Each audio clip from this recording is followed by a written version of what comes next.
हम आएंगे, हम मजबूती के साथ आएंगे और आने का पूरा इरादा पक्का है हमारा। इंशाल्लाह आएंगे, देखेंगे उस वक्त सिचुएशन क्या होगा।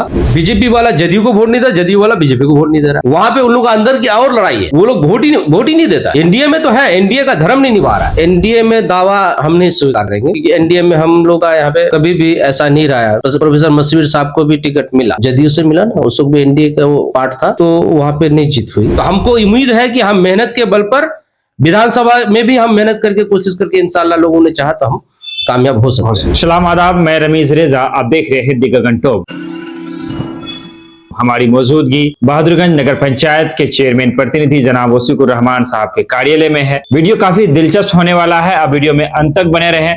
सबसे पहले आपका शुक्रिया, वेलकम, खैर मकदम। आपका भी बहुत बहुत शुक्रिया रमीज साहब, गगन टॉप में, और आपने यहाँ तक आकर जहमत की कि हमसे कुछ बातें जानकारी आपसे भी मिलेगी, मैं मुझसे भी पूछने का आपने कष्ट किया। सबसे पहले चर्चा हम इसी से करते हैं कि कल ही रिजल्ट आया दिल्ली विधानसभा चुनाव का। आम आदमी पार्टी जो है वहाँ कई सालों से जो राज कर रहा था उनकी हार हो गई और 26 साल बाद दिल्ली में कमल खिला है। इसको अलग अलग लोग अलग अलग तरह के जो है राय दे रहे हैं, क्योंकि आप भी राजनीतिक चीजों का काफी अपने पास एक ज्ञान रखते हैं। क्या कहना चाहेंगे, कहाँ किसकी चूक हुई? सबसे बड़ी चूक हुई महागठबंधन की। इन लोगों ने अपना गठबंधन नहीं किया, गठबंधन नहीं करेगा तो फिर तो वहां पे देखिए जितनी भी सीट में हारे हैं, कहीं कहीं सीट का मार्जिन है 600, 700, कहीं 200 के अंदर में ही मार्जिन है।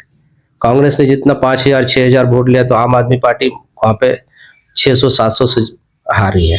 दोनों का अपना ईगो की वजह से दोनों पार्टियों का वहां पे गठबंधन की हार हुई है, चाहे कांग्रेस की या आपकी। वहां पे बाजी मार लिया अपना बीजेपी ने, क्योंकि सियासत वो जानते हैं और ये लोग सियासत में ईगो में आ जाते हैं। सियासत में कभी ईगो नहीं होता है, वहां पे देखना पड़ता है कि वोट का प्रतिशत किसके पास है और कितना है और कैसे जीत होगी। ये लोग उस चीज को समझ तो रहे हैं लेकिन ये लोग कंप्रोमाइज नहीं करते हैं, इसकी वजह से हुई बस। इसका क्या कुछ असर पड़ सकता है 2025 में जब बिहार के विधानसभा चुनाव आएंगे? दिल्ली का जो रिजल्ट आया है बिहार के चुनाव को कितना प्रभावित करेगा? भाई, एक चुनाव से दूसरा चुनाव में प्रभावित तो करता है दूसरे राज्य को, लेकिन लोग यहाँ के बिहार के लोग हैं। बिहार का जो इतिहास रहा है वो हमेशा जो रिजल्ट आता है वो भी ऐतिहासिक ही होता है। और ऐसा नहीं है कि बिहार के लोग दूसरों से, यहाँ से हर कुछ हुआ है, यहाँ से आंदोलन शुरू हुआ है। बिहार से ही महात्मा गांधी ने आंदोलन शुरू किया था और आजादी मिली थी। तो ऐसा नहीं कि वहां का रिजल्ट हम लोग को प्रभावित कर सकता है बिहार के लोगों। यहाँ के लोग अलग रिजल्ट देंगे और अच्छा देंगे। अब तक जो भी दिया है बहुत बढ़िया रिजल्ट दे, मतलब यहाँ के लोगों ने चुना है, सेलेक्ट किया है। हाल ही के दिनों में आपका एक वीडियो जो है सोशल मीडिया में देखने का मौका मिला था। 2025 विधानसभा चुनाव को लेकर आपने चुनाव में आने की बात कही थी, इसकी क्या कुछ सच्चाई है? चुनाव में तो आना ही चाहिए और चुनाव में सबको आजादी है कि वो चुनाव लड़ सकता है। हमारे देश की ये सबसे बड़ी खूबसूरती। और यहाँ पे लोग कभी कभी पार्टी बेसिस पर बात करते हैं कि किस पार्टी से आपको टिकट मिलेगी या किस पार्टी से आप आ रहे हैं, तो ये चीज गलत है। मैं ये सोच रहा हूँ कि जो आपके बीच, जो समाज के बीच आपके बीच रहता है उसको आप जानते हैं भली भांति, और जानते हैं तो जानते हैं कि वो कैसा आदमी है और क्या कर सकता है और क्या क्या किया है, तो ये आपको पूरी जानकारी है। तो ऐसे लोगों को चुनिए। अगर चुनिएगा कि हो सकता है पार्टी किसी कैंडिडेट को चुनने में सही फैसला नहीं ले पाया, वहां गलत व्यक्ति को चुन के लाया और वो गलत व्यक्ति को आप वोट दे देते हैं, तो फिर आपका विकास से आपको कोई लेना देना नहीं होगा। और यहाँ पे ज्यादातर लोग बोलते हैं कि आप इलेक्शन लड़ने आइएगा तो पैसा बहुत खर्चा होगा, इतना खर्चा होगा। पैसे पर राजनीति हो रही है, जिसके पास ज्यादा पैसा है वही इलेक्शन या विधानसभा या किसी और इलेक्शन में आ सकता है। लेकिन मैं इस बात को नहीं मानता हूं कि इलेक्शन लड़ने के लिए एक आदमी को क्या चाहिए कि अपना प्रचार प्रसार ही में जो खर्चा है, जो आप अपने लोगों तक जाने में जो कन्विंस है, जो भी है, इतना काफी है। और आप अगर अच्छा से मेहनत करते हैं तो आपको कामयाबी मिल सकती है। कोशिश और आपका जो मेहनत है ये आपको कामयाबी दिला सकती है। और लोगों को भी समझना चाहिए कि हमने अब तक जो वोट दिया तो सिर्फ पार्टी बेसिस पे दिया, नहीं, पार्टी बेसिस पे मत दीजिए।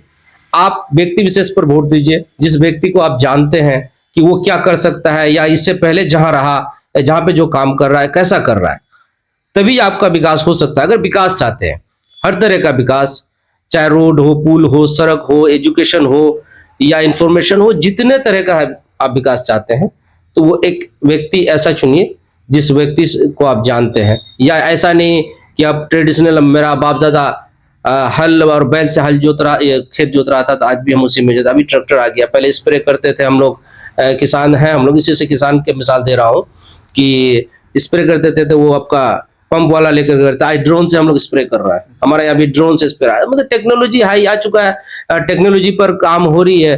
तो आप उसी तरह से जो लोग अभी आ रहा है, न्यू जनरेशन आ रहा है, इस न्यू जनरेशन को चाहिए कि एक अच्छा आदमी को और एक तेज आदमी को चुने। हालांकि ये सवाल आप पर कितना सूट बैठेगा मुझे नहीं पता, लेकिन फिर भी जब बात हो रही है तो मैं पूछना चाहूंगा कि एक पार्टी ऑल इंडिया मजलिस इत्तेहादुल मुस्लिमीन पार्टी जब से वो आई, और 2020 में भी हमने देखा कई लोग दावेदारी पेश कर रहे थे और टिकट के लिए जो एक है होड़ सी लगी रहती है, और इस 2025 में भी एक होड़ लगी हुई है। सोशल मीडिया से आप की आंखों से कुछ छुपा हुआ ओझल चीजें नहीं है ये, जो कि हर कोई आज कई प्रत्याशी बन चुके हैं और उनमें से किसी एक को ही 20 के तरह टिकट मिल जाता है। ये जो होड़ लगी है एमआईएम के टिकट के लिए, इसको लेकर कुछ बोलना चाहेंगे आप? जी, हम यही बोल रहे थे, आपको ये बात का जवाब पहले भी मिल चुका, समझिए कि होड़ तो टिकट लेने में इसलिए लग रही है कि लोग पार्टी विशेष पे वोट दे रहे हैं ना। आपने दिया मतलब इससे पहले 19 में जो आपने इसमें 20 में दिया ना इलेक्शन में वोट, तो वोट तो दिए, तो कुछ जो आपके जिस कैंडिडेट को वोट दिए वो कैंडिडेट आपका यहाँ से पार्टी छोड़ के दूसरी तरफ चला गया। गया क्यों गया, कारण क्या है, कोई तो कारण होगा। तो खैर जाने दिए, उसमें इतना हम डीप नहीं जाना चाह रहे हैं कि होड़ तो लगी रहेगी, क्योंकि यहाँ के लोग चाहते हैं कि हमको पार्टी से क्योंकि वोट मिल जाएगा, तो हमको तो ज्यादा मेहनत करने की जरूरत है नहीं, हमारा तो कुछ अपना व्यक्तित्व पहले हम बनाए नहीं है, तो जब हम नहीं बनाया है तो हमको तो भाई हमको लोग वोट देगा नहीं, तो हमको पार्टी की तरफ जितना खर्चा हो या जो भी हो, हम पार्टी की तरफ जा रहे हैं और हमको फ्री में वोट मिल जाएगा, क्योंकि पार्टी का वोट बैंक यहाँ है, क्योंकि वोट बैंक था तभी तो कांग्रेस को हरा करके वो जीता। फिर इसके बाद क्या होगा अभी वो फिर कहना मुश्किल है। तो हम लोग चाह रहे हैं कि हम लोग मेहनत किए हैं। अब बोलिए कैसा मेहनत किए हैं, पूछिएगा बहुत लोग, अभी न्यू जो नया जनरेशन आया है उसको अभी उसको पता नहीं कि हम लोगों ने किशनगंज नहीं पूरे सीमांचल में क्या क्या किया और कैसे कैसे किया।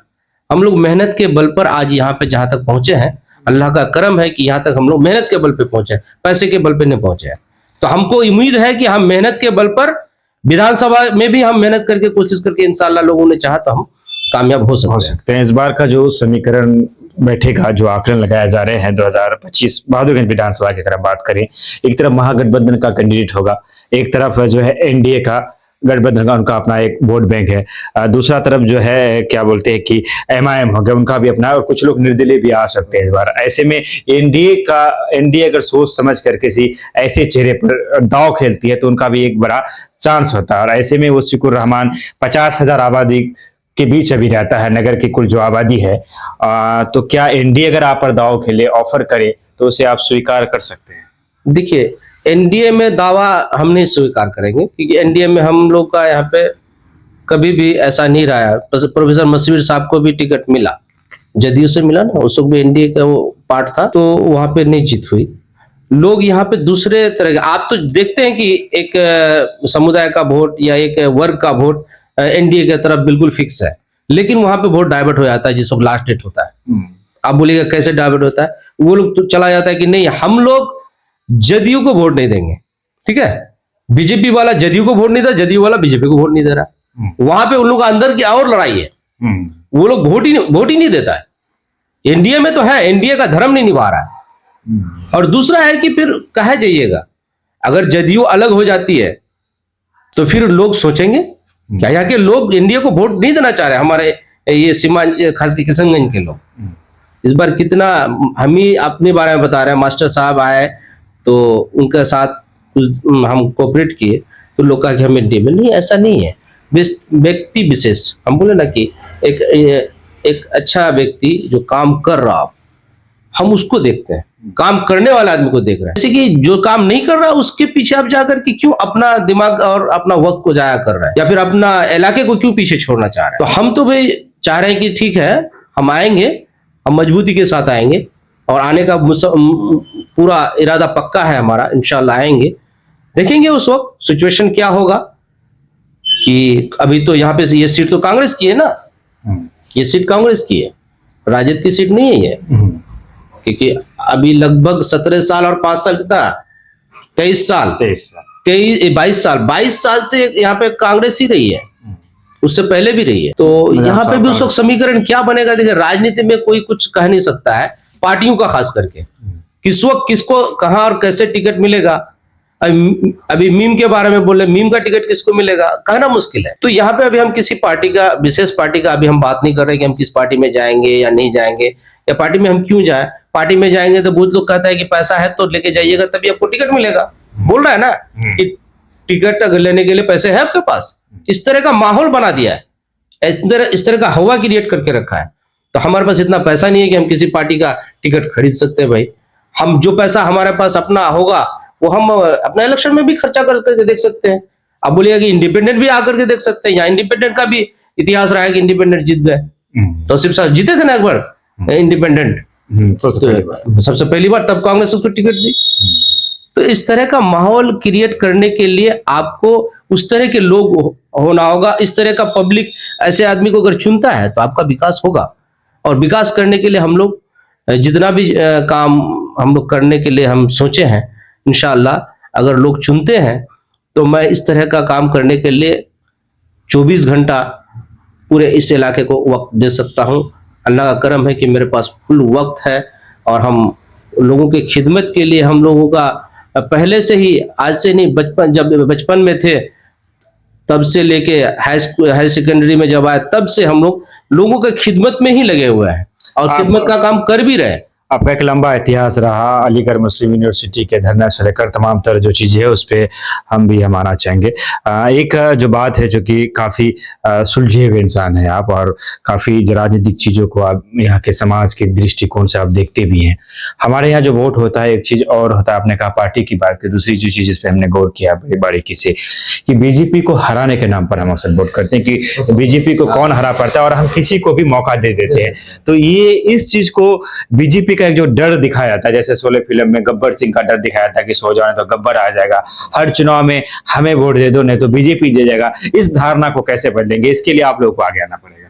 भाई वही बात मैं बोल रहा हूं कि वो जीत जाएगा वो हार जाएगा, इससे क्या होगा? आप हम बोले ना कि कोई भी आदमी, एक अच्छे आदमी को चुनिए ना। अच्छा आदमी जो आप देख रहे हैं, क्योंकि अच्छा आदमी कौन है? आपके माहौल, आपके समाज में रह रहा है वो, वही आदमी कैंडिडेट बनेगा। तो उसके इतिहास के बारे में पता कीजिए, वो क्या कर रहा था, क्या कर रहा है और क्या कर सकता है। ऐसे आदमी को आप चुनिए। बस इतना ही कहना चाहूंगा कि आप पार्टी विशेष पर मत जाइए, ना किसी पार्टी के डर से किसी पार्टी को वोट दीजिए। ये बिल्कुल सरासर गलत है।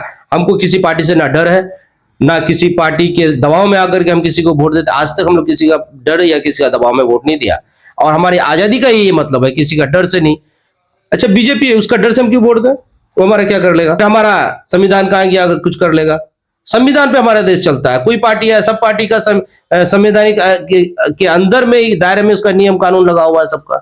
तो कैसे करके उससे डर से क्या हो जाएगा? उसके डर से क्या वोट देंगे हम? हमको मर्जी होगा, हम जिसको वो चाहे उसको वोट दें। वोट देने के बाद वो आदमी ही ना विकास कर सकता है। जैसे तैसे आदमी को दीजिएगा तो जैसा तैसा काम होगा, फिर वोट देने के बाद आप उसको गाली दीजिएगा। तो ये तो आप चुनने में गलती किए। या पैसे लेके वोट अगर देना चाहते हैं तो फिर पैसा ही रखिए, 500-1000 रुपए कुछ दिन के लिए चलेगा, 1-2 दिन, फिर आप नेता को गाली दीजिएगा क्योंकि गलती आपने की है उस वक्त।